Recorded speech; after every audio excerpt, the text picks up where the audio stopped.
Hello everyone guys, बच्चों के दिमाग में दो सवाल बहुत ज्यादा चल रहे हैं। सबसे पहला चल रहा है कि बोध ग्रुप करे नहीं करे, हमारी स्ट्रेटेजी कैसी होनी चाहिए। और दूसरी बात जो चल रही है कि सर ये न्यू कोर्स का क्या इंपैक्ट होगा सीए इंटर ग्रुप 2 के ऊपर। जय सर, आप क्या बोल रहे हो? सर एक एक करके आते हैं। सबसे पहले why both groups. Both groups करना चाहिए कि नहीं करना चाहिए। The most important advantage you can get by entering for both group by taking decision of both group is number 1 rank और number 2 is set of.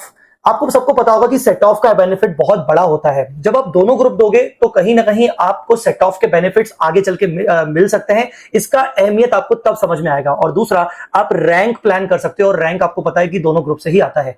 Sir live example मैं ही हूं। Live example बिल्कुल। बच्चों, मेरा रैंक आया था CA inter में, लेकिन सेट ऑफ में मैं पास हुआ था। तो ये जो अपॉर्चुनिटी है ये आप जब बोध ग्रुप के लिए जाते हो तब मिलती है। Correct. दूसरी ऐसी बात है कि बहुत सारे बच्चे ऐसी प्लानिंग करते हैं सर कि मैं एक ग्रुप पास कर लूं, ग्रुप 1 पास कर लूं, आर्टिकलशिप शुरू कर लेता हूं, मेरे 6 महीने बच जाएंगे। करेक्ट। लेकिन बच्चों, मैं आपको बता दूं ये ऑप्शन आपका खत्म हो चुका है। Exactly. क्योंकि न्यू कोर्स अब बस कुछ ही दिनों में अनाउंस होने वाला है। और जितना हमको नॉलेज है 30 June is the last date जब आप ओल्ड आर्टिकलशिप पैटर्न में जा सकते हो ग्रुप 1 पास, कोई भी एक ग्रुप पास करके। अब आपको बोथ ग्रुप पास करने ही करने होंगे, उसके बाद ही आर्टिकलशिप पे। तो आप जो सोच रहे थे कि मैं 6 महीने सेव कर लूं मेरे एक ग्रुप पास करके, वो अब प्लानिंग पॉसिबल नहीं है। You have to clear both groups. Correct. और एक तीसरी चीज सबसे इंपॉर्टेंट, सोचो अब चलो आपका मान लेते हैं कि आपका मन कह रहा है कि मुझे तो एक ही ग्रुप देना है नवंबर 23 में, मतलब दूसरा ग्रुप में मई 24 में प्लान कर रहा हूं। इसका मतलब आप वैसे भी कहीं ना कहीं अपना माइंडसेट क्या बना रहे हो कि हाँ मुझे 6 महीने एक्स्ट्रा ले रहा हूं मैं।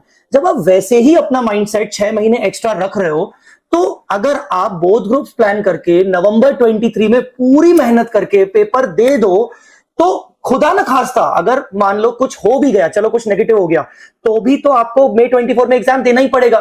फर्क यहां पर यह पड़ेगा कि नवंबर 23 के लिए अगर हम दोनों ग्रुप दे देंगे तो कम से कम हमारी पढ़ाई बहुत ज्यादा अच्छी हो चुकी होगी। और कल को खुदा न खास्ता अगर रिजल्ट बुरा आ भी गया तो मई 24 के लिए हम पहले से ही प्रिपेयर्ड होंगे। सर आपने बहुत ही प्यारी बात बोली। जब 2 अटेम्प्ट लगानी है तो क्यों ना मैं इसमें जोड़ना चाहूंगा कि mindset plays very important role. Correct. अगर आप छोटा सा एम करोगे कि इतना ही करना है, तो पढ़ाई ऐसी चीज है ना जो खींच के 2 हफ्ते में भी उतना ही पढ़ना है और 4 दिन में भी उतना ही पढ़ना है।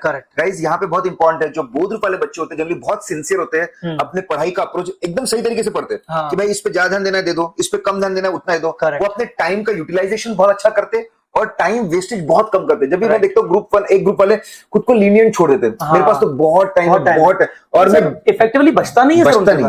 प्रैक्टिकली इतने बच्चों से बात हुई सर, 2 महीने तो ऐसे ही निकल गया। मैं वहीं पे हूँ जो पहले था, रिजल्ट वही रहता है। इससे अच्छा तो मैं फ्लो के अंदर चीजें कर लेता और मैं बोथ ग्रुप ट्राई करता। हो सकता है एक ग्रुप निकल जाए, एग्जैक्टली हो सकता है कुछ एग्जामिशन आ जाए, और इस चक्कर में जो तैयारी का लेवल है वो अच्छा हो जाता है। और नहीं तो फिर एक अटेम्प्ट तो है ही आपके पास। एक और चीज इसी के बेसिस से मुझे याद आया कि कहीं ना कहीं क्या होता है ना, पढ़ाई एटलीस्ट होने के बाद फ्लेक्सिबल हो जाते हो कि चलो ये काम कर लेते हैं, कॉम्बिनेशन आ जाते हैं कि ग्रुप 1 के साथ अगर मेरा पूरा ग्रुप 2 नहीं भी मैं एग्जाम में के लिए रेडी हूं, तो कम से कम ग्रुप 1 के साथ 2 सब्जेक्ट। आजकल उल्टा हो गया है, क्योंकि ग्रुप 2 की पढ़ाई होने के बाद बच्चे का कॉन्फिडेंस उल्टा ये कहता है कि यार मैं ग्रुप 2 पूरा कर लेता हूं और ग्रुप 1 के 2 सब्जेक्ट लगा लेता हूं। तो आपके पास ऐसी फ्लेक्सिबिलिटी तब आएगी जब आप ग्रुप 2 की पढ़ाई अभी से शुरू करोगे। मतलब 4 सब्जेक्ट ग्रुप 1 के प्लस 2 सब्जेक्ट ग्रुप 2 के, 4 सब्जेक्ट ग्रुप 2 के, 2 सब्जेक्ट ग्रुप 1 के। ये फ्लेक्सिबिलिटी तब मिलेगी जब अभी से प्रिपरेशन करोगे। Right sir? आप प्रोफेसर से बात करें ग्रुप 2 के, फिर आपके जो पहले की बैच के बच्चे हैं, कितने सारे बच्चे ऐसे थे बोले ग्रुप 1 में मैं ना टेक ऑफ सही नहीं कर पाया, तो उन्होंने ग्रुप 2 पहले किया और उसके साथ में ग्रुप 1 वो लेकर गए। करेक्ट। क्योंकि ग्रुप 2 में 50-60% है, कंपैरेटिवली कॉम्प्लेक्सिटी कम होती है, तो एक ये वाइज चॉइस है। करेक्ट। और एक फायदा फ्लेक्सिबिलिटी में ही ये होता है कि बच्चे ग्रुप 2 पहले जब करते हैं तो ये बोलते हैं कि यार ग्रुप 2 तो मैं पहले ही करूंगा और ग्रुप 1 का ना अकाउंट्स ले लूंगा, क्योंकि अकाउंट्स एडवांस अकाउंट चलो मैं उसमें कंफर्टेबल हूं। बहुत सारे बच्चे ऐसे करते हैं कि अकाउंट्स ले लो, लॉ में कंफर्टेबल होते हैं, तो ये हो जाता है। तो सर ओवरऑल अगर देखें तो there is very important for them to understand कि बोथ ग्रुप्स अभी से टारगेट करें, बाद में एग्जाम टाइम पे वो फ्लेक्सिबिलिटी को चूज करें। क्योंकि सर जनरली फर्स्ट अटेम्प्ट में इतना समय बाद में नहीं मिलता इतने आसानी से, नहीं मिलता फिर क्योंकि बाद में फिर आपके रिजल्ट से एग्जाम के भी सिर्फ 3 महीने मिलेंगे और 3 महीने में आप पूरा नए सिरे से नहीं कर सकते हो। एक जो बहुत इंपॉर्टेंट चीज बच्चों के दिमाग में चल रहा है कि सर न्यू कोर्स का क्या इंपैक्ट होगा, तो बच्चों देखो ऐसा है, एडवांस अकाउंट्स आपको पढ़ना ही है क्योंकि अकाउंटिंग स्टैंडर्ड्स आगे आने वाले हैं। करेक्ट, आने ही आने वाले। और एक चीज इसमें और बता दूं, मैं इसमें आपको बता दूं कि देखो कुछ बच्चे सोच रहे हैं कि मैं ग्रुप 1 का अकाउंट्स क्लियर करूंगा तो न्यू कोर्स में मेरा अकाउंट्स एग्जाम्प्ट हो जाएगा। मुझे ऐसा इतनी जल्दी कंक्लूजन मत आइए।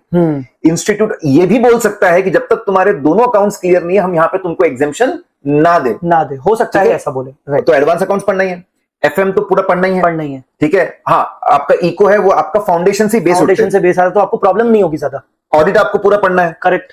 ईआईएस बच्चे सोचे छूट जाएगा, ईआईएस छूटने नहीं वाला है, ईआईएस टुकड़ों में बंटने वाला है और अलग अलग सब्जेक्ट में जाने वाला है। इंटर फाइनल के ही अलग अलग सब्जेक्ट में 10-10 मार्क्स करके जाने वाला है एक्चुअली में। तो ईआईएस का नॉलेज भी काम आने वाला है, और एसएम भी है।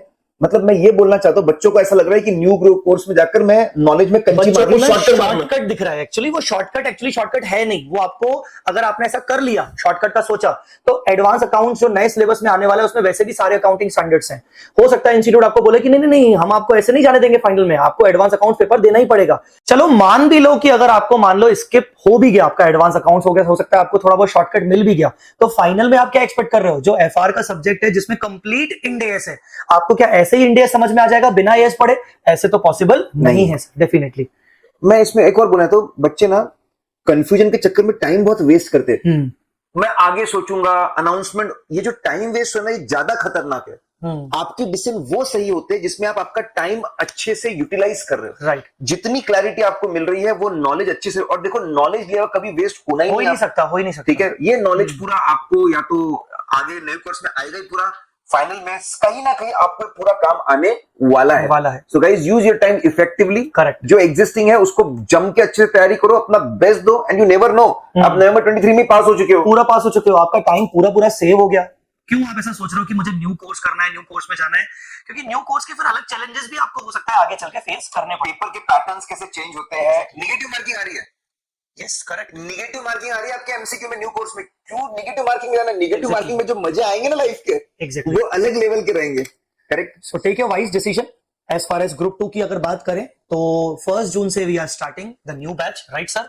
और 1 जून से जो ये बैच शुरू हो रहा है, ये face to face, live at home और रिकॉर्डेड मोड पर, मतलब ऑनलाइन डाउनलोड मोड पर शुरू हो रहा है। अगर आपको इसकी पूरी डिटेल जाननी है तो आपको डिस्क्रिप्शन में आपको अभी जाना पड़ेगा। डिस्क्रिप्शन में आपको कंप्लीट इंफॉर्मेशन इसकी मिल जाएगी। मैं आपको एक चीज बताऊं कि स्टार्टिंग के लगभग 7 से 8 लेक्चर्स आपको V smart academy YouTube channel पे भी एज अ डेमो मिल जाएंगे।